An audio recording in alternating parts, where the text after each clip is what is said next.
Hi, good morning. SVR ഉള്ളിലാണ്. ഒരു പ്രധാനപ്പെട്ട കാര്യം നിങ്ങളുമായിട്ട് പങ്കുവയ്ക്കാനാണ്. കേരളത്തിൽ തദ്ദേശ തെരഞ്ഞെടുപ്പിന്റെ ആദ്യഘട്ടം, അതായത് 7 ജില്ലകളിൽ തെരഞ്ഞെടുപ്പ് പൂർത്തീകരിക്കുമ്പോൾ റിപ്പോർട്ട് ചെയ്യപ്പെടാതെ പോയ ഒരു പ്രധാനപ്പെട്ട കാര്യമുണ്ട്. ആയിരക്കണക്കിന് മനുഷ്യർ തദ്ദേശ തെരഞ്ഞെടുപ്പിലെ വോട്ടർ പട്ടികയിൽ നിന്ന് പുറത്തായിരിക്കുകയാണ്. എന്താണ് കാരണമെന്ന് ആർക്കും അറിയാത്തൊരവസ്ഥ. അതായത് 2020 തെരഞ്ഞെടുപ്പിൽ വോട്ട് ചെയ്ത പലരും ഇപ്പോൾ ഡീലിമിറ്റേഷൻ കഴിഞ്ഞതാണ്, അതായത് മണ്ഡല പുനഃക്രമീകരണം കഴിഞ്ഞതാണ്. മണ്ഡല പുനഃക്രമീകരണം കഴിയുമ്പോൾ വാർഡുകളിലേക്ക് വോട്ടർമാർ അങ്ങോട്ടും അങ്ങോട്ടും മാറുകയല്ലേ ഉള്ളൂ എന്ന് കരുതിക്കൊണ്ട് വോട്ടർ പട്ടികയിൽ നിന്ന് അവർ പുറത്തു പോകേണ്ടതില്ലല്ലോ.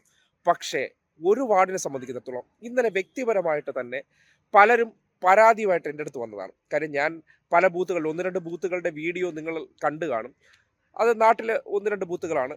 പ്രധാനപ്പെട്ട വാർഡെന്ന് പറയുന്നത് കഴക്കൂട്ടം 1-ാം വാർഡാണ്. കഴക്കൂട്ടം 1-ാം വാർഡിൽ തന്നെ നിരവധി പേർക്ക്, എത്ര കുറഞ്ഞാലും ഇടതുപക്ഷത്തിന്റെ ഭാഗമായിട്ടുള്ള 250-ൽ കുറയാത്ത മനുഷ്യരുടെ പേര് വോട്ടർ പട്ടികയിൽ നിന്ന് പുറത്തു പോയിരിക്കുകയാണ്. ഇത് ഇടതുപക്ഷത്തിന്റെ കാര്യമാണ്.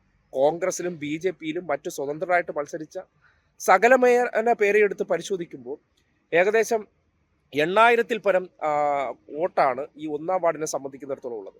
ഈ 8,000-ൽ പരം വോട്ടിൽ ഏകദേശം 1,000-ൽ പരം ആൾക്കാർക്ക്, 1,000-ൽ പരമല്ല 1,000-ഓളം ആൾക്കാർക്ക് വോട്ടില്ലാത്തൊരു അവസ്ഥ വന്നു എന്ന് പറഞ്ഞാൽ അതിനെ സംബന്ധിച്ച് വിശദീകരിക്കാൻ ഈ നാട്ടിലെ തെരഞ്ഞെടുപ്പ് കമ്മീഷനും ഒപ്പം സർക്കാർ സംവിധാനങ്ങൾക്ക് ഉത്തരവാദിത്തമുണ്ട്. എന്താണ് സംഭവിച്ചിരിക്കുന്നത്? ഒരു മനുഷ്യന്റെ ഏറ്റവും വലിയ അവകാശമാണ് ഈ ജനാധിപത്യ രാജ്യത്തെ സംബന്ധിക്കുന്നിടത്തോളം അവന്റെ ഈ തെരഞ്ഞെടുക്കലിനുള്ള അവസരം ഉണ്ടാക്കുക എന്നുള്ളത്. അത് ഒരു കാരണവുമില്ലാതെ ഒരു സുപ്രഭാതത്തിൽ അവന്റെ പേര് വോട്ടർ പട്ടികയിൽ ഇല്ല എന്നറിയുമ്പോൾ സ്വാഭാവികമായിട്ട് അവർ തന്നെ ഞെട്ടിപ്പോവുകയാണ്. ഒരു പൗരന്റെ അവകാശത്തെ അവൻ പോലും അറിയാതെ നഷ്ടപ്പെടുന്ന ഒരു സാഹചര്യം എന്ന് പറഞ്ഞാൽ അതൊരിക്കലും അംഗീകരിക്കാൻ പറ്റുന്ന ഒരു കാര്യമല്ല. ഇത് സാങ്കേതിക പ്രശ്നമാണെന്ന് പറഞ്ഞുകൊണ്ട് ഒരു മനുഷ്യന് അവന്റെ തെരഞ്ഞെടുക്കലിന് വോട്ട് ചെയ്യാൻ പറ്റിയില്ലെന്ന് പറഞ്ഞാൽ അതിന് ഈ സാങ്കേതിക പ്രശ്നത്തിന് കാരണക്കാരായിട്ടുള്ളവർക്ക് ഉത്തരം പറയാൻ പറ്റും. കഴിഞ്ഞ കുറേ കാലമായിട്ട് ഒരു പ്രോസസ്സാണല്ലോ ഈ തെരഞ്ഞെടുപ്പ് എന്ന് പറയുന്നത്. അത് മണ്ഡല പുനഃക്രമീകരണം കഴിഞ്ഞതിന് ശേഷം തന്നെ ഇപ്പോൾ കഴക്കൂട്ടം വാർഡ് തന്നെ എടുക്കുകയാണെങ്കിൽ 3 അഡീഷണൽ വാർഡുകൾ വന്നിട്ടുണ്ട്. നേരത്തെ 1-ാം വാർഡിന് പകരമായിട്ട് സൈനിക് സ്കൂൾ വന്നു, ചന്തവിള വന്നു, അങ്ങനെ കാര്യവട്ടം വന്നു, പിന്നീട് പാങ്ങപ്പാറ വന്നു. അങ്ങനെ പല വാർഡുകൾ പുതുതായിട്ട് വരുമ്പോൾ ഈ വോട്ടർ പട്ടികയിലെ ആൾക്കാരെ അങ്ങോട്ടും ഇങ്ങോട്ടും വാർഡിലേക്ക് മാറ്റുന്ന പ്രവർത്തനത്തെക്കുറിച്ച് മനസ്സിലാക്കാം. പക്ഷെ എങ്ങനെയാണ് ആ മനുഷ്യരുടെ പേരുകൾ ആ വോട്ടർ പട്ടികയിൽ നിന്ന് അപ്രത്യക്ഷമായത് എന്നതിനെ സംബന്ധിച്ച് വിശദീകരിക്കാനായിട്ട് ഇവിടുത്തെ സംവിധാനങ്ങൾക്ക് ഉത്തരവാദിത്തമുണ്ട്. ഒരു പൗരന്റെ അവകാശത്തെ അവൻ പോലും അറിയാതെ നഷ്ടപ്പെടുത്തിയ ആ സാഹചര്യം എന്ന് പറഞ്ഞാൽ അത് അതിശക്തമായിട്ട് പ്രതിഷേധം ഉയരേണ്ട ഒരു കാര്യമാണ്.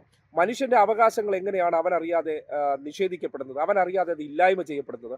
അതിനെ സംബന്ധിച്ച് ഇന്നലകളിൽ പലരും, അതായത് വോട്ട് ചെയ്തിരുന്നവർ, ഇപ്പോൾ SIR നടപ്പാക്കിയ സന്ദർഭങ്ങളിൽ SIR പുറത്തു വന്നതിന് ശേഷം എന്യൂമറേഷൻ ഫോം കൊടുക്കാത്തതിന്റെ പേരിൽ കുറേയേറെ പേർ പട്ടികയിൽ നിന്ന് പുറത്തേക്ക് പോയാൽ നമുക്കത് മനസ്സിലാക്കാൻ പറ്റും. പക്ഷെ അങ്ങനെയുള്ള ഒരു പ്രക്രിയ നടക്കാത്ത ഒരു വോട്ടർ പട്ടികയിൽ നിന്ന് ഇത്രത്തോളം മനുഷ്യർ പുറത്താക്കപ്പെട്ടിട്ടുണ്ടെങ്കിൽ അതിനെ സംബന്ധിച്ച് വിശദീകരിക്കാൻ ഇലക്ഷൻ കമ്മീഷൻ ഉത്തരവാദിത്തമുണ്ട്. അക്കാര്യത്തിൽ ഒരു സംശയവുമില്ല. ഒരു ജനാധിപത്യ രാജ്യത്തിൽ ജനങ്ങളാൽ തിരഞ്ഞെടുക്കപ്പെടുന്ന പ്രതിനിധികൾക്ക് വേണ്ടി അവരുടെ വോട്ടവകാശം വിനിയോഗിക്കാൻ പറ്റുന്നില്ല എന്ന് പറഞ്ഞാൽ അതുണ്ടാക്കിയിരിക്കുന്നത് ഗുരുതരമായ വീഴ്ചയാണ്. ആ ഗുരുതരമായ വീഴ്ച എന്ന് പറഞ്ഞാൽ ചില ഇടങ്ങളിലൊക്കെ അത് ചിലപ്പോൾ ഈ റിസൾട്ടിനെ മാറ്റിമറിക്കാനുള്ള അവസരങ്ങൾ പോലും ഉണ്ടാക്കാൻ സാധ്യതയുണ്ടെന്ന് അനുമാനിക്കപ്പെടുന്നുണ്ട്. ഇതിനെ സംബന്ധിച്ച് സ്ഥാനാർത്ഥികളോട് അന്വേഷിച്ചപ്പോൾ പോലും അവർക്ക് അറിയാൻ പറ്റുന്നില്ല. കാര്യം പഴയ വോട്ടർ പട്ടിക വെച്ചിട്ടാണ് പലരും ഓരോ വീടുകളിൽ വോട്ടുണ്ടോ എന്നതിനെ സംബന്ധിച്ചൊക്കെ കൃത്യമായിട്ട് നോക്കിയത്. പുതിയ വോട്ടർ പട്ടിക ഏറ്റവും പെട്ടെന്ന് വരുന്നു. പക്ഷെ ഇതിനകത്ത് വോട്ടർമാരുടെ പേരുകൾ ഇപ്പോൾ അങ്ങോട്ടോ ഇങ്ങോട്ടോ അല്ലെങ്കിൽ വോട്ട് ചെയ്യുന്ന ബൂത്തുകൾ മാറിപ്പോകുന്നതൊക്കെ നമുക്ക് മനസ്സിലാക്കാം അങ്ങോട്ടോ ഇങ്ങോട്ടോ. പക്ഷേ അവന്റെ പേരില്ലാന്ന്, പേര് വെട്ടിക്കളഞ്ഞിരിക്കുന്നു, പേര് അപ്രത്യക്ഷമായിരിക്കുന്നു. വളരെ ശക്തമായിട്ടുള്ള ചോദ്യങ്ങൾ ഉയരേണ്ട സന്ദർഭമാണ്. അങ്ങനെയൊന്നും ഒരു തെരഞ്ഞെടുപ്പിൽ ഒരു മനുഷ്യന്റെ അവകാശത്തെ നിഷേധിക്കാനായിട്ട് ഇവിടുത്തെ ഏത് സംവിധാനമാണോ അത് ചെയ്യുന്നത് അത് കൃത്യമായിട്ടും വളരെ ശ്രദ്ധാപൂർവം ചെയ്യേണ്ട ഒരു കാര്യത്തിൽ ഇത്ര വലിയ വീഴ്ച വന്നിട്ട് ഒരു മാധ്യമങ്ങൾ പോലും അത് റിപ്പോർട്ട് ചെയ്യപ്പെട്ടിട്ടില്ല. ആ റിപ്പോർട്ട് ചെയ്യാത്തതിന്റെ സാഹചര്യങ്ങളെ കുറിച്ച് പോലും അന്വേഷിക്കപ്പെടേണ്ടതുണ്ട്. എന്തുകൊണ്ട് ഇത്തരം ഒരു വലിയ സംഭവം ഒരു വാർഡിന്, അതായത് കഴക്കൂട്ടം 1-ാം വാർഡിനെ സംബന്ധിക്കുന്നിടത്തോളം എത്ര കുറഞ്ഞാലും 1000-ഓളം പേരടുപ്പിച്ച് ഏകദേശം 700-800 പേരെങ്കിലും അത്തരത്തിൽ സ്വന്തം കഴിഞ്ഞ വർഷങ്ങളായിട്ട് വോട്ട് ചെയ്തിരുന്ന വ്യക്തികൾ അവർക്ക് സ്വന്തം വോട്ടർ പട്ടികയിൽ നിന്ന് പേര് പുറത്തേക്ക് പോയ കാരണം അറിയാൻ അവർക്ക് അവകാശമുണ്ട്. വിശദീകരിക്കാൻ ആ തെരഞ്ഞെടുപ്പ് കമ്മീഷന് ബാധ്യതയുണ്ടെന്ന് ഈ സന്ദർഭത്തിൽ പറയേണ്ടി വരികയാണ്. ഇത് ഒറ്റപ്പെട്ട ഒരു സംഭവമല്ല, വ്യാപകമായിട്ട് ഇത് എന്തുകൊണ്ടോ കേരളത്തിലെ മാധ്യമങ്ങൾ റിപ്പോർട്ട് ചെയ്യപ്പെടാതെ പോയി എന്ന് കരുതിക്കൊണ്ട് ഇത്തരം ഒരു ഗുരുതരമായ ഗൗരവതരമായ വിഷയം പൊതുജന സമക്ഷം ചർച്ചയുണ്ടാകേണ്ടതുണ്ട്. അവർക്ക് എന്തുകൊണ്ട് വോട്ട് ചെയ്യാൻ പറ്റാതെ പോയി എന്നതിനെ സംബന്ധിച്ച് അവരെ ബോധ്യപ്പെടുത്തേണ്ട ബാധ്യത രാഷ്ട്രീയ പ്രവർത്തകർക്കുമുണ്ടെന്ന് പറയേണ്ടി വരികയാണ്.